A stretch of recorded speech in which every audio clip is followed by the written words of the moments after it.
ہم گھڑے کی مچھلی کی مانند ہیں۔ جو مچھلی تالاب میں ہوتی ہے، گھڑے میں ہوتی ہے، وہ ہر وقت اس خوف میں مبتلا ہوتی ہے کہ میرا مالک کب مجھے پکڑ کر ذبح کر دے، کب مجھے موت کے گھاٹ اتار دیا جائے۔ تو ہم بھی انسان ہر وقت اس خوف میں رہنے چاہیے کہ کسی وقت بھی اجل ہو سکتی ہے، کسی وقت بھی موت کا فرشتہ آ سکتا ہے۔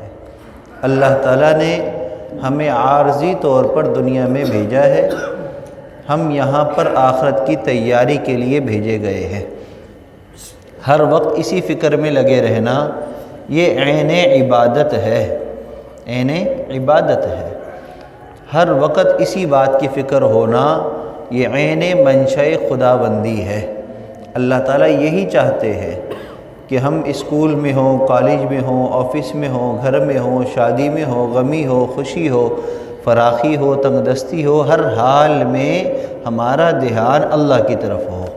اللہ ہمیں دیکھ رہے ہیں، اللہ ہماری باتوں کو سن رہے ہیں، اللہ ہمارے دلوں کی خواہشوں کو جانتے ہیں، اللہ ہماری دماغ کی تدبیروں سے واقف ہے، اللہ ہماری ہر حالت سے واقف ہے۔ رات کا اندھیرا ہو، گھٹا ٹوپ اندھیرا ہو، ہاتھ دکھائی نہ دے، تب بھی اللہ ہمیں دیکھ رہے ہیں۔ دن کا اجالا ہو، اللہ تب بھی ہمیں دیکھ رہے ہیں۔ اندھیرے اجالے سے اللہ کے دیکھنے میں کوئی فرق نہیں آتا، اللہ کے علم میں کوئی کمی نہیں آتی۔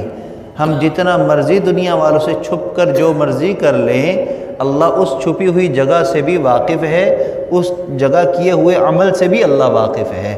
یہی وجہ ہے کہ قرآن پاک میں فرمایا قیامت کے دن وہ جگہیں جہاں پر ہم جو کام کریں گے وہ جگہ بھی گواہی دے گی، لہٰذا اپنے کاموں کو اچھائی کی طرف لے کر آئیں تاکہ جگہیں جو ہیں ہماری اچھائی کی گواہی دیں۔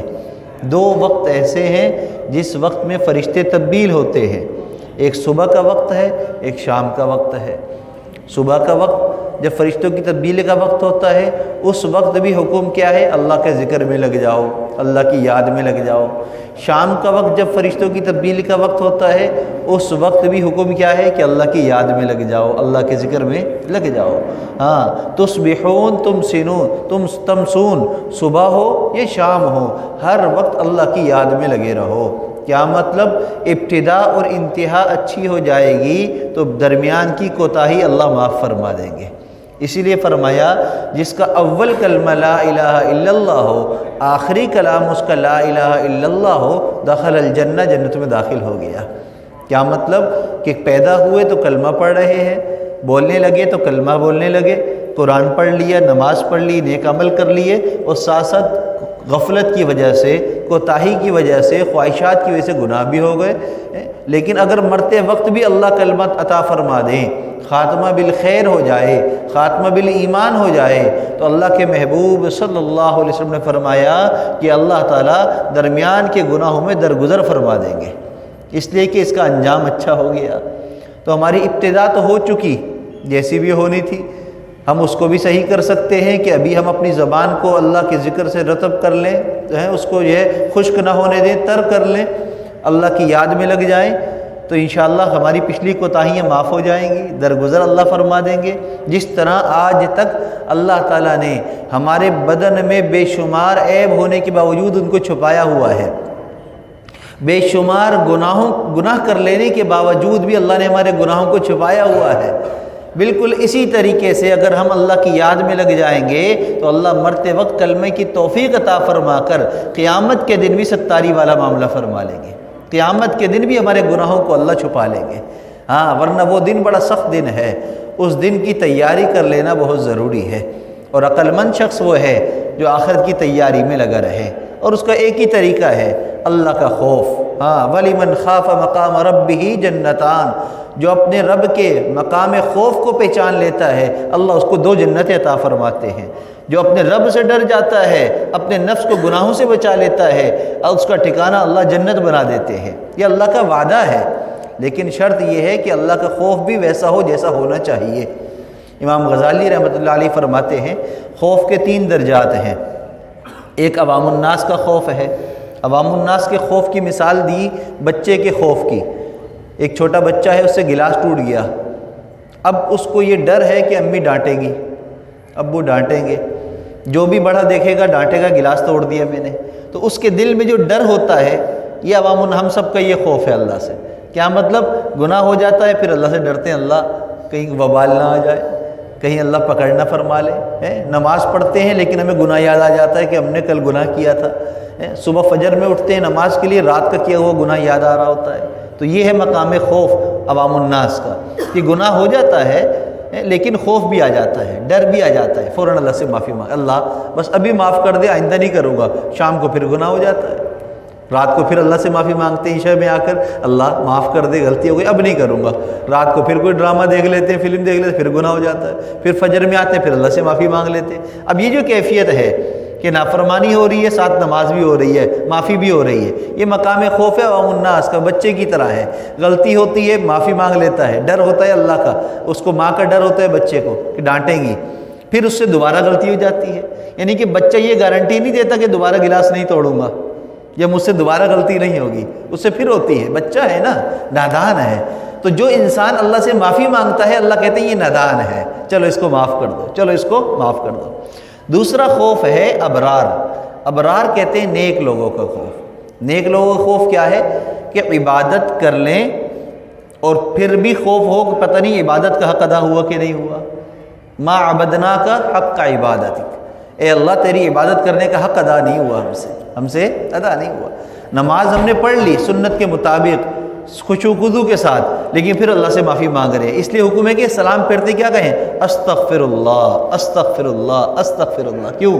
نماز کوئی گناہ والا کام کیا؟ نہیں نہیں نہیں، عبادت کی ہے، لیکن عبادت کرنے کا حق ہم سے ادا نہیں ہو سکتا اللہ، ہم تیری طرف رجوع کرتے ہیں، استغفر اللہ، استغفر اللہ، استغفر اللہ۔ کیا مطلب؟ کہ اللہ جس طرح تجھے عبادت پسند ہے، تیری کرنی چاہیے تیری شان کے مطابق، اللہ ویسی نہیں کر سکے ہم۔ قرآن جیسے پڑھنا چاہیے ویسا نہیں پڑھ سکے، اللہ صدقہ خیرات جیسا دینا چاہیے ویسا نہیں کر سکے، اللہ جیسا روزہ رکھنا چاہیے ویسا نہیں کر سکے۔ تو اس بات کا ڈر ہو کہ عبادت کا جو حق ہے وہ ہم سے ادا نہیں ہو رہا، ہم سے ادا نہیں ہو رہا، تو انشاءاللہ تعالیٰ یہ خوف جو ہے انسان کو اللہ کی طرف رجوع رکھے گا، اللہ کی طرف لوٹاتا رہے گا، کہ انسان کو یہ ڈر لگا رہے گا۔ تو یہ کون ہے؟ ابرار، نیک لوگ، کہ نیک لوگوں کو ہر وقت اس بات کا ڈر ہوتا ہے پتہ نہیں ہماری عبادت قبول ہوگی کہ نہیں ہوگی۔ تیسرا خوف عارفین۔ عارف کہتے ہیں اللہ کو پہچاننے والا، اور انسانوں میں سب سے زیادہ اللہ کو پہچاننے والے کون ہیں؟ انبیاء علیہ السلام۔ تو انبیاء علیہ السلام کو بھی ایک ڈر ہوتا تھا، ہاں ایک خوف ہوتا تھا۔ وہ خوف اسی بات کا تھا کہ اللہ نے ہمیں نبی بنایا، ہماری طرف وحی بھیجی، اللہ میں اس کے خلاف تو نہیں کر رہا، میں اس کے خلاف تو نہیں کر رہا، پھر بھی تیری شان بے نیازی سے میں ڈرتا ہوں، کہیں تو بے نیاز ذات ایسا نہ ہو کہ میری عبادت کو قبول ہی نہ کرے، میری پیغام رسانی کو قبول ہی نہ کرے۔ انبیاء علیہ السلام بھی ڈرتے تھے۔ نبی کریم صلی اللہ علیہ وسلم کی حالت آندھی کے وقت میں ایسی ہوتی کہ مسجد کی طرف آ جاتے، آپ کے چہرے کا رنگ متغیر ہو جاتا۔ صحابہ کرام رضوان اللہ علیہ مجمعین پوچھتے کہ یا رسول اللہ صلی اللہ علیہ وسلم کیا ایسی بات ہو گئی، آپ اتنے خوف کی حالت میں لگ رہے ہیں؟ آپ فرماتے کہ پہلے قوموں پر بھی اللہ تعالیٰ اسی طرح بادل بھیجا کرتا تھا، اسی طرح ہوائیں آیا کرتی تھی، وہ سمجھتے تھے کہ بارش ہوگی، اللہ اس بادلوں سے پتھر برساتا تھا، اللہ اس بادلوں سے آگ برسا دیتے تھے، تو کہیں ایسا نہ ہو کہ ہمارے ساتھ بھی یہی نہ ہو جائے۔ تو صحابہ کرام رضوان اللہ علیہ مجمعین بھی اسی طرح ڈرا کرتے تھے۔ تو اس لیے آج ضرورت اس بات کی ہے کہ ہم اپنی عبادت پر اکڑے نہیں، ہم اپنے عمل پر اکڑ نہ دکھائیں، تکبر نہ دکھائیں، بلے اللہ سے ڈریں۔ ہاں بڑے بڑے ایسے واقعات، اولیاء اللہ کے واقعات، محدثین مفسرین کے واقعات کتابوں میں موجود ہیں کہ اتنے دین کا کام کرنے کے باوجود بھی اللہ سے ڈرا کرتے تھے۔ اور اللہ کی شان بے نیازی ایسی ہے، اللہ تعالیٰ اگر رد کرنے پر آ جائے تو کسی کی کوئی چیز کو قبول نہ کرے۔ ہاں وَمَن يُهِنِ اللَّهُ فَمَا لَهُ مِن مُكْرِمٍ، اللہ کسی کو بے عزت کرنا چاہے تو اس کو کوئی عزت نہیں دے سکتا۔ ہاں اللہ کسی کو عزت دے دے تو کوئی اس کو بے عزت نہیں کر سکتا۔ یاد رکھیے سب قبضے قدرت کس میں ہے؟ اللہ کی قدرت میں، اللہ کے قبضے میں ہے، اللہ جو چاہیں وہ ہوتا ہے۔ عبداللہ اندلوسی رحمۃ اللہ علیہ اپنے وقت کے بڑے اللہ کے ولی نیک اپنے مریدین کے ساتھ سفر پر تھے، ایک عیسائیوں کی بستی کے پاس سے گزرے، ان کی طرف یوں نظر پڑ گئی بستی والوں کی طرف، پھر آگے چلے گئے۔ آگے گئے تو ایک جگہ پانی کا کنواں تھا جہاں لوگ پانی بھر رہے تھے کنویں سے، بستی کے لوگ، تو وہاں پر رکے۔ اب پانی بھرنے والوں میں عورتیں بھی تھیں، مرد بھی تھے۔ عبداللہ اندلوسی اپنے مریدین کے ساتھ جبے کے اندر ہے، عصا ہاتھ میں ہے، عمامہ باندھے ہوئے ہیں۔ شیخ شبلی رحمۃ اللہ علیہ جو معارف الحدیث کے مصنف ہیں، محدث ہیں اتنے بڑے، ان کے استاد ہیں، یہ ان کے شیخ ہیں، وہ ان کے ساتھ ہیں سفر میں۔ شیخ عبداللہ اندلوسی کی نظر پڑی، اللہ کی طرف سے نظر اٹھ گئی، آزمائش آ گئی۔ ایک لڑکی پر نظر پڑی، بس جیسی نظر پڑی دل کے اندر ایسا وسوسہ آیا، ایسا خیال آیا، جو اللہ کا نور تھا وہ سارا ان کو نکلتا ہوا محسوس ہوا۔ ایک نظر کی وجہ سے ایک بد نظری ہو گئی۔ اپنے مریدین سے، اپنے ساتھیوں سے کہا کہ آپ لوگ آگے جائیں، میں نہیں آگے جاتا۔ شیخ صاحب کیا بات ہے، حضرت کیا بات ہے؟ کہا کہ بس میں یہی ہوں، آپ لوگ جائیں، میں آگے نہیں جاؤں گا۔ کیا بات ہو گئی؟ کہا کہ مجھے فلاں لڑکی مجھے پسند آ گئی، اس سے شادی کروں گا، یہیں رہوں گا۔ بس پلٹ گئے، وہ آگے چلے گئے، منت سماجت کی نہیں مانے، واپس بھیج دیا، شیخ کا حکم تھا، چلے گئے۔ بستی کی طرف آئے، معلوم کیا وہ لڑکی کہاں رہتی ہے، اس کے گھر پر پہنچے، اس کے والد سے بات کی، آپ کی لڑکی مجھے پسند آ گئی، اس سے مجھے شادی کرنی ہے۔ کہا کہ بھی شادی تو نہیں ہو سکتی، ہم تو آپ کو جانتے ہی نہیں، آپ کون ہیں؟ کہا کہ بھی میرے یہ نام ہے، میری یہ پہچان ہے۔ کہا کہ آپ تو مسلمان ہیں، ہم تو عیسائی ہیں، ہم تو عیسائی ہیں، ہم تو آپ سے نکاح نہیں کر سکتے۔ کہا کہ نہیں، آپ جو شرط لگائیں گے میں تیار ہوں، میں شادی کرنا چاہتا ہوں۔ اب دل کے اندر ایسی تبدیلی آ گئی، ایک بد نظری کی وجہ سے ایسا دل بدل گیا کہ فوراً ساری بات ماننے کے لیے تیار ہو گئے۔ انہوں نے کہا کہ بھئی ہماری کچھ جان پہچان ہو جائے، ہم آپ کو جان لیں آپ کون ہیں، پھر ہم شادی کریں گے۔ تو ہماری شرط یہ ہے کہ آپ جو ہے ہمارے جو جانور ہیں ان کو چرائیں۔ 2 سال تک ان کے جانور چرائے، اور جانور ان کے پتہ کون سے تھے؟ سور تھے، خنزیر، ان کے خنزیروں کا ریوڑ تھا، 2 سال تک چرائے۔ ہاں، ایک دفعہ ایسا ہوا کہ جو ہے شیخ شبلی رحمۃ اللہ علیہ کے دل میں آیا کہ میں جاؤں اپنے شیخ کے پاس، جا کر ان سے بات چیت کرتا ہوں، ان کو کچھ قرآن سناتا ہوں، کچھ اللہ کا خوف دلاتا ہوں، ہو سکتا دل بدل جائے، اللہ کے لیے کیا مشکل ہے۔ آئے اپنے استاد سے ملنے کے لیے، ایک پتھر پر بیٹھے ہوئے ہیں، عصا پکڑے ہوئے سور کو چرا رہے ہیں۔ شیخ شبلی بھی رحمۃ اللہ علیہ آ کر بیٹھ گئے۔ حضرت استاد صاحب چلیں، آپ واپس چلیں، یہ آپ کا کام تو نہیں ہے، آپ یہاں کہاں بیٹھے ہوئے ہیں، آپ ہمارے ساتھ چلیں، آپ کا کام تو کچھ اور ہے، اللہ نے آپ کو کسی اور کام کے لیے چنا ہے، آپ یہاں کہاں بیٹھے ہیں؟ آپ تو قرآن کے حافظ ہیں، حافظ القرآن، حافظ الحدیث ہیں، آپ نے قرآن حافظ ہیں، آپ کوئی قرآن آپ کو یاد ہے؟ کہا کہ قرآن تو مجھے کچھ یاد بھی نہیں آ رہا سوائے ایک آیت کے، مجھے ایک ہی آیت یاد ہے، اور وہ کیا ہے؟ وَمَن يُهِنِ اللَّهُ فَمَا لَهُ مِن مُكْرِمٍ۔ اللہ تعالیٰ جس کو ذلیل اور رسوا کر دے اس کو کوئی عزت نہیں دے سکتا، بس ایک آیت یاد ہے۔ پھر کہا کہ آپ تو حافظ الحدیث ہیں، آپ کو تو لاکھوں حدیثیں یاد ہیں، آپ کو کوئی حدیث یاد ہے؟ کہا کہ صرف ایک حدیث یاد ہے، مَن بَدَّلَ دِينَهُ فَاقْتُلُوهُ، جو اپنے دین کو بدل دے اس کو قتل کر دو۔ اب قرآن اور حدیث ایک یاد تھی، وہ پڑھ لی، جب زبان سے پڑھی تو اس کا نور دل میں اترا، جیسی دل میں اترا شیخ شبلی رحمۃ اللہ علیہ رونے لگے۔ اللہ، ہمارے استاد صاحب کے ساتھ کیا آزمائش آ گئی، یہاں کہاں پہنچ گئے، رونے لگے۔ ان کو روتے دیکھ کر خود بھی حضرت عبداللہ اندلوسی رونے لگے، اتنا روئے کہ دل بدل گیا، اور زبان حال سے یہ نکلا، اللہ مجھے تجھ سے یہ گمان تو نہیں تھا کہ تو میرے ساتھ یہ آزمائش کرے گا، مجھے کہاں تو نے پہنچا دیا، میں کہاں ممبر پر ہوتا تھا، کہاں تو نے مجھے پہنچا دیا۔ رونے لگے، روتے روتے دل بدل گیا، وہ اللہ کے نور کا روشنی جو تھی وہ واپس دل میں منتقل ہوئی، ایک دم گھبرا گئے، ایک دم یوں آنکھیں کھلی، کہنے لگے میں یہ کہاں ہوں، چلو آگے، یہ ہماری جگہ تھوڑی ہے، چل پڑے۔ جب اللہ تعالیٰ ذلیل کرنے پر آئیں تو ایسا بھی اللہ کر سکتے ہیں۔ وہ اتنے بڑے شیخ ہو کر، اتنے بڑے ولی ہو کر ان کے ساتھ یہ آزمائش آئی، ہم کیا چیز ہیں، ہم چند نمازوں پر، چند وضو پر، چند تلاوت پر اتنا کر دکھائیں؟ نہیں نہیں، یہ ہمارا کام نہیں ہے۔ اب حضرت ابو بکر صدیق رضی اللہ تعالیٰ عنہ خلیفۃ المؤمنین، سب سے پہلے خلیفہ، خلیفہ راشد، سب سے پہلے خلیفہ، آپ کا مقام خوف کیا تھا؟ آپ رویا کرتے تھے، آپ رویا کرتے، یا اللہ مجھے میری ماں نے جنا ہی نہ ہوتا، اپنی داڑھی مبارک پکڑ کر اللہ کے سامنے روتے تھے، اپنی زبان مبارک پکڑ کر روتے تھے، کھینچتے تھے اس کو، کہیں یہ زبان مجھے جہنم میں نہ ڈلوا دے، اللہ کے سامنے خوف کے مارے رویا کرتے تھے۔ اور آپ کا مقام کیا تھا؟ جب سورج طلوع ہوتا ہے نا تو سب سے پہلے اس کی کرنیں اونچی بلڈنگوں پر پڑتی ہیں، اونچی بلڈنگوں پر پڑتی ہیں، تو یہ سب سے پہلی کرن، تو نبوت کا جب سورج طلوع ہوا تو سب سے پہلی کرن جس اونچی بلڈنگ پر پڑی وہ حضرت ابوبکر صدیق رضی اللہ تعالیٰ عنہ تھے۔ آپ کو کہتے ہیں ابو بکر، ابو بکر، بکر کا معنی ہے پہلا، ابو بکر کا معنی کیا ہے؟ پہلا۔